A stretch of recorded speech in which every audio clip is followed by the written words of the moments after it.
Assalamualaikum warahmatullahi wabarakatuh. Perkenalkan, nama saya Zakia Dinda Pratiwi. Saya dari jurusan Produksi Pertanian, Program Studi Teknik Produksi Benih dengan NIM A41202325 golongan C. Di sini saya akan mempresentasikan mengenai pengarahan atau menggerakkan yang disebut actuating pada materi kuliah dasar manajemen. Kemudian yang pertama ada staffing atau pengertian pengisian jabatan. Sebelumnya kita dapat mengartikan dahulu staffing itu atau fungsi pengisian jabatan atau fungsi staffing tersebut.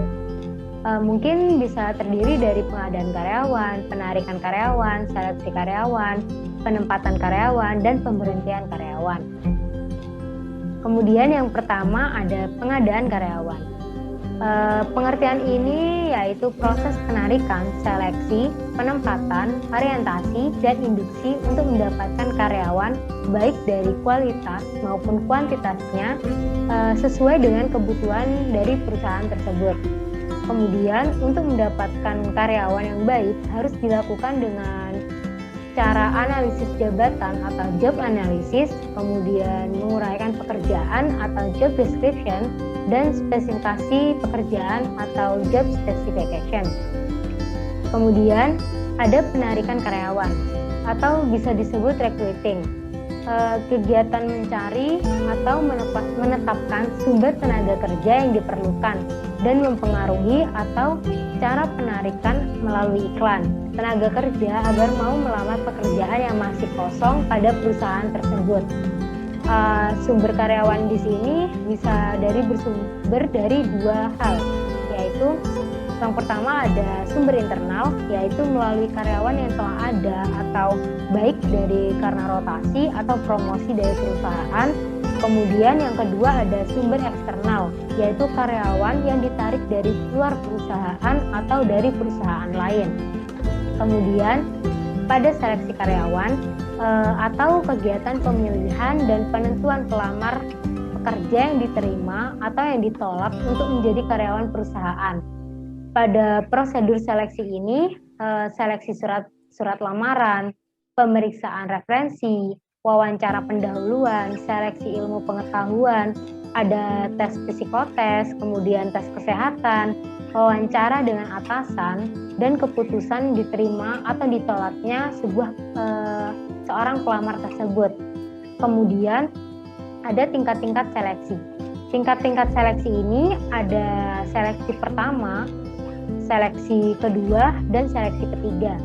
Pada seleksi pertama ini dilakukan untuk menyeleksi calon tenaga kerja baru dan beberapa para pelamar dengan prosedur seleksi yang telah ditentukan. Kemudian seleksi tingkat kedua ini yaitu seleksi yang dilakukan pada tenaga kerja dalam masa percobaan. Kemudian pada seleksi tingkat ketiga yaitu dengan dilakukan mengikuti pendidikan atau sebuah pelatihan. Kemudian pada penempatan karyawan. Kegiatan untuk menempatkan karyawan yang telah lulus seleksi jabatan tertentu. Dalam penempatan harus dilakukan orientasi dan induksi. Pada penempatan karyawan ini, calon karyawan yang diterima atau lulus seleksi pada jabatan atau pekerjaan yang membutuhkan dan sekaligus mendelegasi otoriti kepada orang tersebut. Dengan demikian, calon karyawan itu akan dapat mengerjakan tugas-tugasnya pada jabatan yang bersangkutan. Kemudian ada orientasi.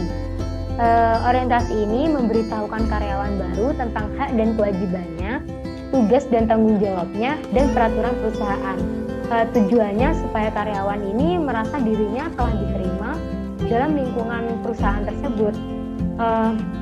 Orientasi karyawan ini dilaksanakan untuk menyatakan bahwa mereka itu betul-betul diterima dengan sangat terbuka menjadi karyawan yang akan bekerja sama dengan karyawan lain pada perusahaan tersebut.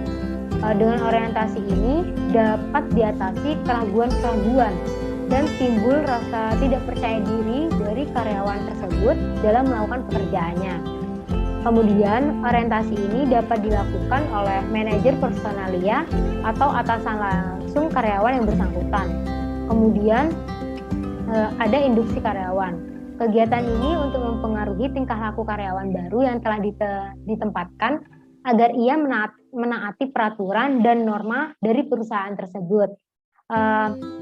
Induksi ini itu mengubah perilaku karyawan baru supaya menyesuaikan diri dari perusahaan tersebut dengan tata tertib perusahaan. Kemudian pada dasarnya induksi ini merupakan tugas dari atasan langsung karyawan yang bersangkutan, sehingga karyawan tersebut itu menyadari bahwa dia harus menaati peraturan-peraturan yang ada di perusahaan dan mengerjakan tugas-tugasnya dengan sebaik mungkin. Kemudian ada serta pelatihan dilakukan untuk meningkatkan efisiensi dan efektivitas dari si pekerja tersebut. Kemudian ada pemberhentian karyawan. Pemberhentian karyawan ini adalah putusnya hubungan kerja seorang karyawan dengan sebuah perusahaan. Hal ini disebabkan oleh keinginan perusahaan itu tersendiri atau keinginan dari karyawan, bisa jadi kontrak kerja yang habis, peraturan perburuhan, pensiun, atau meninggal dunia. Kemudian ada pengarahan atau menggerakkan upswaping. Menurut Guerteri, pengarahan itu membuat semua anggota kelompok agar mau bekerja sama dan bekerja secara ikhlas, serta bergairah untuk mencapai tujuan sesuai dengan perencanaan dan usaha dari pengorganisasian perusahaan tersebut. Kemudian menjadi pengarahan.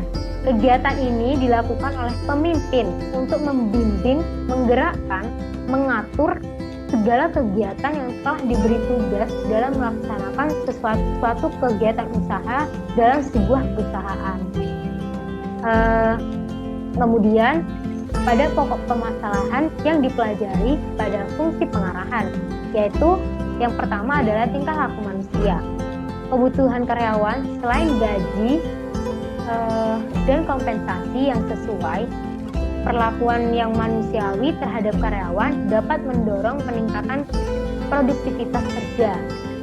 Kemudian pada hubungan manusiawi, dalam kehidupan berkelompok atau organisasi ini harus didasarkan atas kebutuhan, kepentingan, hormat, menghormati, saling membutuhkan, dan bekerja sama di antara semua pihak karyawan untuk mencapai tujuan yang sudah ditentukan dalam sebuah perusahaan tersebut. Kemudian yang ketiga ada komunikasi. Komunikasi ini suatu alat untuk menyampaikan perintah atau laporan atau berita atau ide, pesan atau informasi dari komunikator kepada komunikan agar di antara mereka itu terdapat interaksi atau feedback seperti itu. Kemudian pada proses komunikasi itu terdiri dari unsur yaitu komunikator, pesan, saluran, komunikan, dan action.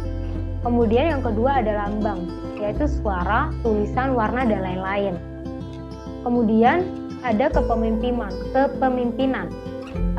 Kepemimpinan ini adalah seni seorang pemimpin untuk mempengaruhi perilaku bawahan atau karyawannya agar mau bekerja sama dan bekerja secara produktif untuk mencapai tujuan organisasi yang sudah ditentukan oleh perusahaan tersebut.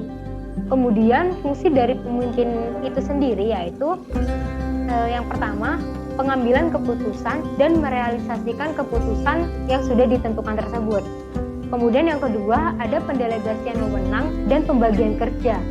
Yang ketiga, meningkatkan hasil guna dan daya guna semua unsur manajemen perusahaan. Kemudian ada memotivasi bawahan atau karyawan supaya mereka dapat bekerja secara efektif dan bersemangat dalam bekerja.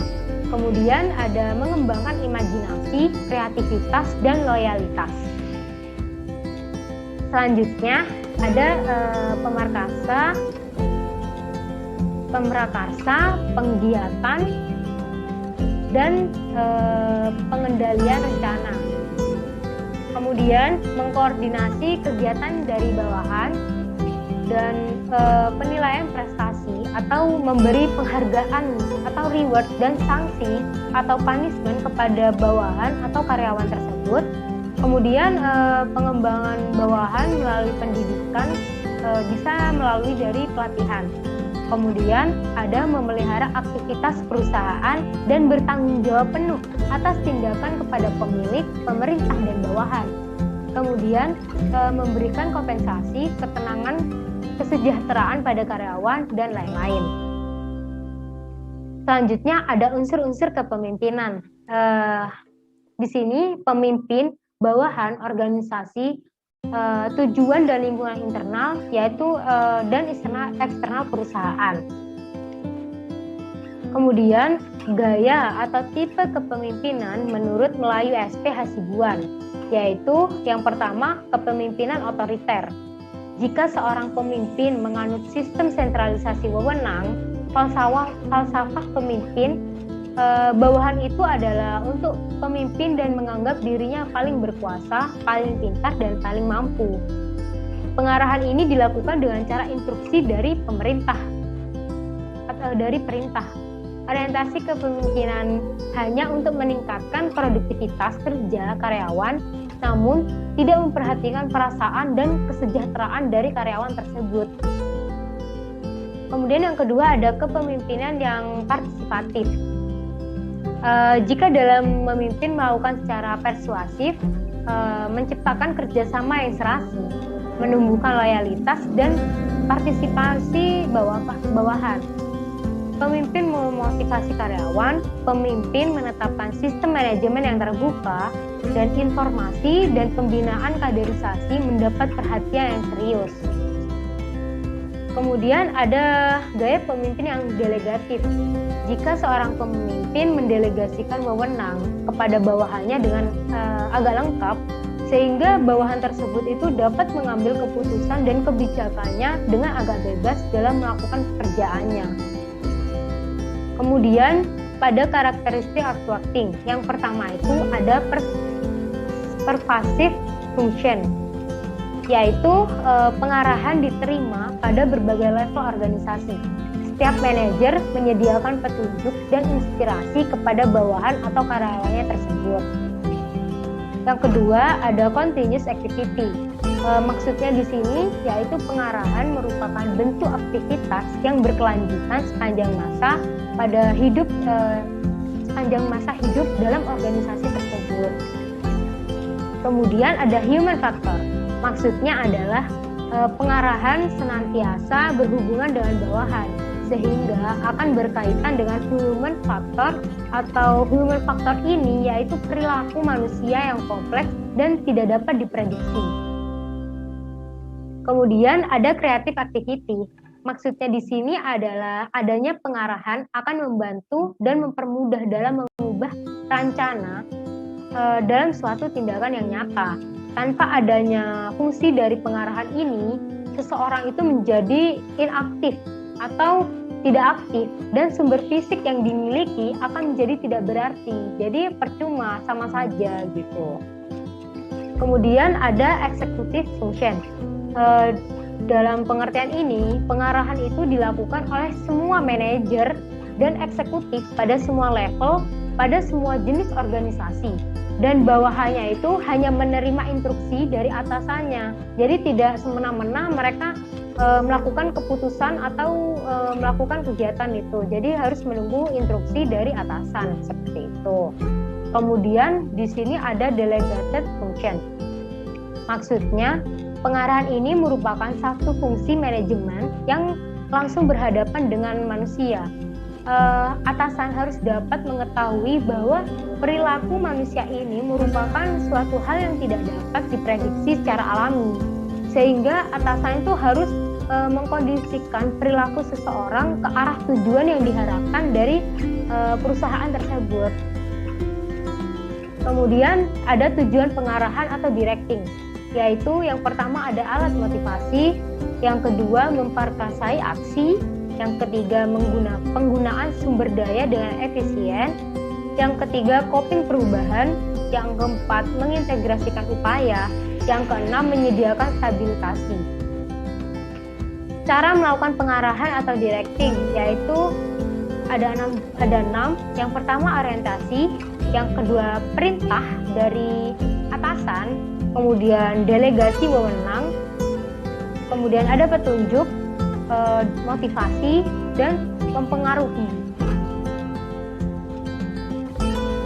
Mungkin itu saja penjelasan dari saya.